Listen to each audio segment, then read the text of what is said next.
Hello and welcome back to the Eternian Stories channel, where today we're going to be taking a look at my November spreads. I actually just finished these today. I think today's like the 28th of October. A little late in the month this time, but I did get them done. I just did a really simple theme here. I've been using these colors a lot this bullet journal because I used those same-ish colors here for September. And then here for November, and then my opening pages, I have the same kind of colors. I don't know, they just look, the brown, green, and just really like cream color, they just look so nice together. So we have my Hello November here with just a couple of little leaf branches and then some little leaves everywhere. I think it turned out really nice, and it did not take long at all to make, which makes me happy because I do not want to be spending forever on these spreads, but I do want them to, look nice. And then we come over here to my calendar, which always stays the same. The only new addition since August or September, I think, is the pregnancy week, so I know where I am. As of yesterday, I am halfway there. I'm 20 weeks. I can't believe I'm already there. That feels like it happened so fast. And then I highlighted each Friday for the pregnancy week because that's how it works. Is every Friday I'm on a new week. And then originally I had ideas written in this like nice cream color here, but it didn't look bright enough, so I put the brown there instead and put some little leaves on the side here in the other two colors. Just so I have a place to put any ideas I come up with. I don't usually, but if I do, I wanted a space for that. And then flipping over, we have one of my most functional spreads right here. This one is the actions and goals. So these are the things I want to get done for the month. So they're going to be like one-off or just monthly tasks that I'm trying to complete. Things that I want to get done weekly. And then my daily tasks are here, which just takes the longest because I have to write 1 to 30. This one was only 9 times. Sometimes I have up to like 12 habits there. So it's kind of like a habit tracker there, the daily.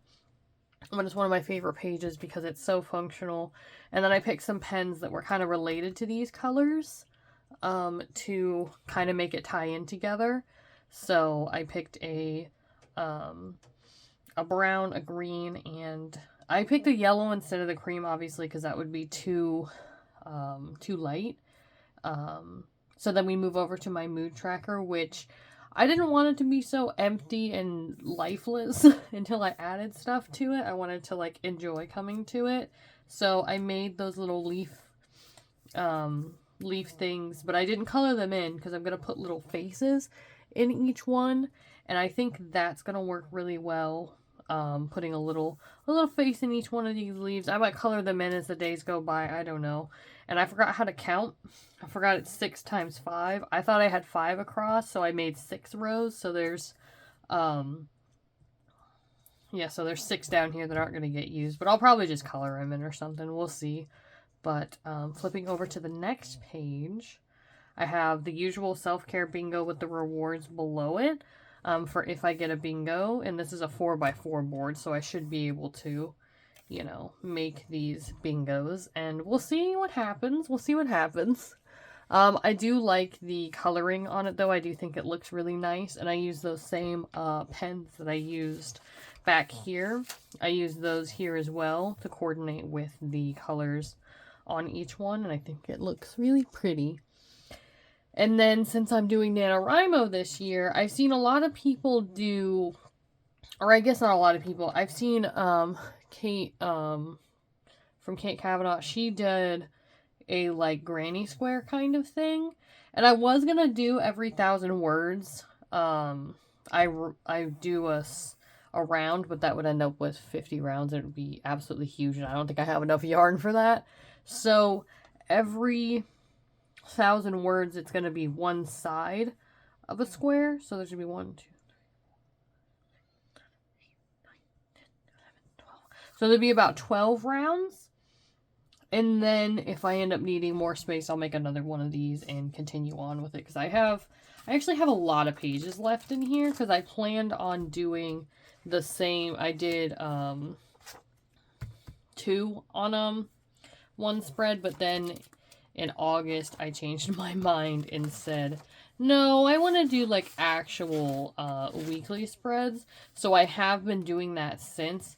And in October, I actually did a running weekly because it was easier for me, so I just kept the colors theme, and I've just been writing all my stuff down there. So it doesn't look the prettiest, but it's functional for me, and that's what matters.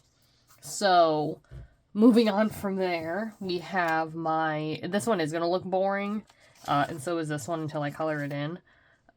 This is my sections tracker. It's 3 by 5s, and there's 2 of them, so I'm hoping to get through 1 section a day in Project Red for NaNoWriMo, and then the same as this spread here.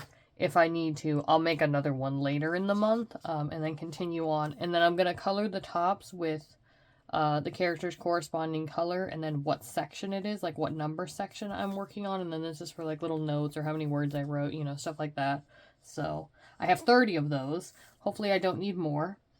And then we have my NaNoWriMo word count tracker, which looks a little bit different than my tracker for October. My tracker for October looked like this, and I was coloring pumpkins for every 1,000 words I wrote. And it's similar, for sure. It's similar. But the difference is I have gray lines for how many words I should be hitting every day to make it to 50,000. But my goal is to make it to 100,000 because I'm rewriting a lot of words that I've already written before and just kind of revising them a little bit. So I do plan to get further up to like up here. And then I'll probably put in something for rewards for each 10,000 words I write, and it goes up to 130. Will I make it there? I don't know. But conveniently, 100,000 words is green, so we want to get to that point. And then here I have 1667 times 2 is 3,334. So I just doubled that number going up the side as far as it would go, which is 123,358. Am I going to get that far? Oh, probably not even close, but the numbers are there if I do need them.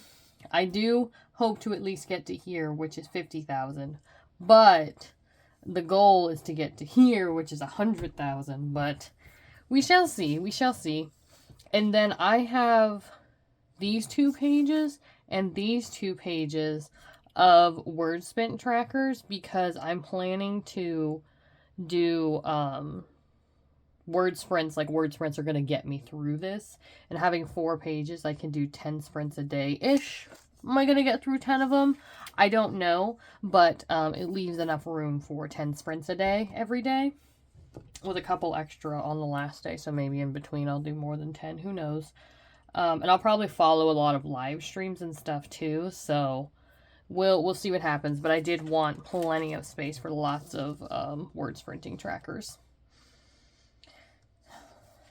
And then on these next 2 spreads here, these are to help me get back on track with, I just went out of frame, sorry, back on track with making the hexagons for the bee blanket or honeycomb with bees on it blanket I'm making for when our son comes. So I do need to work on that if I want to get it done before I get too, bogged down or tired or just, I hear the last trimester is really not the greatest, so I want to try to get this done. I do have 3 more of the color I'm working on, and then, so I'm sure I'll have those done before the end of the month, because I have today, tomorrow, so I have 3 days if I count today. And then I'll have 2 more sets of 16 to make, so then I'll end up with 64. And then this box down here, I just wanted to color it in to color it in. I thought it would end up kind of staggered, but it's 8 across and there's 4 colors, so it didn't, but it's okay. It adds color to the page for now. This is to help me see how much I'm getting sewn together, because I do have to sew there are 64, so I have to sew 64 hexagons together. And it's going to take a while, probably just as long as it did to make them all. And then the other thing I need to do, you know, when I finish the hexagons, or I can work on these when I don't feel like working on hexagons, is I gotta make bees. I don't know if I want 64 of them to put one in the middle of each granny or hexagon, or if I want to have this holds 54. So we'll see how many I get done, and as I start sewing it together, I'll probably start putting the bees on too. But I have a tracker for how many bees I've been making too, just to keep track of that as well. And then the last thing here is going to be my weeklies. And like I said for last month, my weeklies looked like this. I just put the number, date, and made my little list, which usually consists of 4 or 5 things it looks like. And then if there's not enough room at the bottom, I'll just start on the next page. And I've used 3, so then we'll be using 4 pages for that, which is about how much you use for weeklies anyways. If you do like 1-page weeklies. If you do 2 pages, then you'll use 8. But I wanted to make it look a little nicer. So, and I messed up because I put Monday first, so Monday, October 30th is going to be in here. But I wanted to make a little header for the, for each day, so I know what day of the week it's going to be October on those ones. So I know it's October, not November yet, but it's going to be Monday, and then the number over here, and then a line in between just to add some, I don't know, detail or something. But it'll be the cream color, and then the next ones will be, let's see. So we'll use the cream color, the yellow, like yellow ochre almost, kind of brown color, and then green. And then it'll just alternate through them as we go. And I have so many pages left. So I have plenty of pages to write everything that's important there and everything. So that's my monthly setup for November. Let me know what, you know, kind of spread you got going on, maybe what your writing plans are, what your plans are in general for the month, and I'll see you guys in the next video. Bye!